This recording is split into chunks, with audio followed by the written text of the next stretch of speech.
What's up, YouTube world? My name is Anthony, and today is my review of Harry Potter and the Cursed Child, or as I like to call it, Harry Potter and the Curse of Daddy Issues, because that seemed to be an overall theme with all the characters in the book. Yeah. There's a lot of daddy issues going on. Yesterday I posted a video about buying the book and sort of explaining my love for Harry Potter books and movies and all things HP. The book centers around Harry's kid, Albus, and Albus's friend, Scorpius, who is Draco Malfoy's son. Harry and Albus have daddy issues. Amos and Cedric have daddy issues because Cedric sort of like died in the Goblet of Fire. Hashtag spoiler alert. And that's what leads to the premise of this book. There was a lot of times that I was sort of annoyed with the book.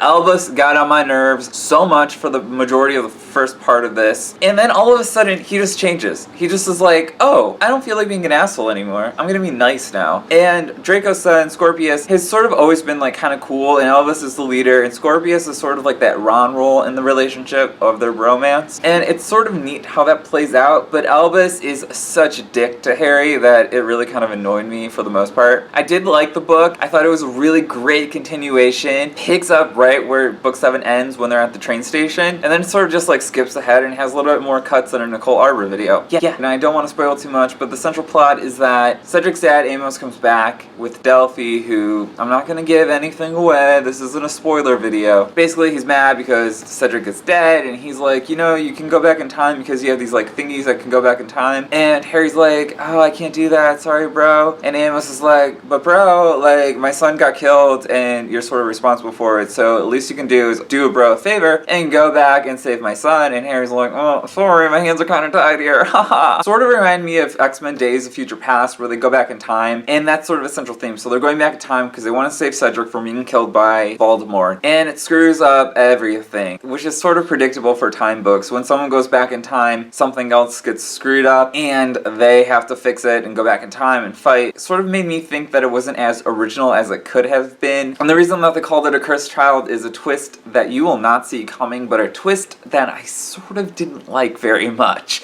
But that's just me. Don't hate me. I mean, it's a cool twist, and it almost feels like this isn't a Harry Potter book, but a book that has the same Harry Potter characters in it, and is sort of more a fan fiction-y book, and not a true sequel to book 7. But this book is really good, and if you're a die-hard Harry Potter fan, then you should read it. Should enjoy catching up with all of our favorite characters again. It's kind of like seeing old friends again after you haven't seen them in a really long time. So I do suggest you pick this book up. Oh, I sound like really negative, but at the same time, I really like the book. But I think it's because it's a really good book, but I don't feel like it's as good as the 7 Harry Potter books that we've grown to love. So that's my honest opinion and my honest review of Harry Potter and the Curse of Daddy Issues. I mean, Cursed Child. Have a great rest of your day, and if you like this book or if you've read this book, then please drop a comment below and check out my video of me heading to the London Harry Potter Studios. I'll be posting that link in the description box below. Did you read this book? Did you like this book? What are your thoughts on it? Did you think that it should have been called Harry Potter and the Curse of Daddy Issues? And give this video a thumbs up or a thumbs down if you hated it, and hit that red subscribe button below. Have a great rest of your day, and I'll talk to you later. Bye. I'm so excited because I have Harry Potter and the Cursed Child, the 8th book.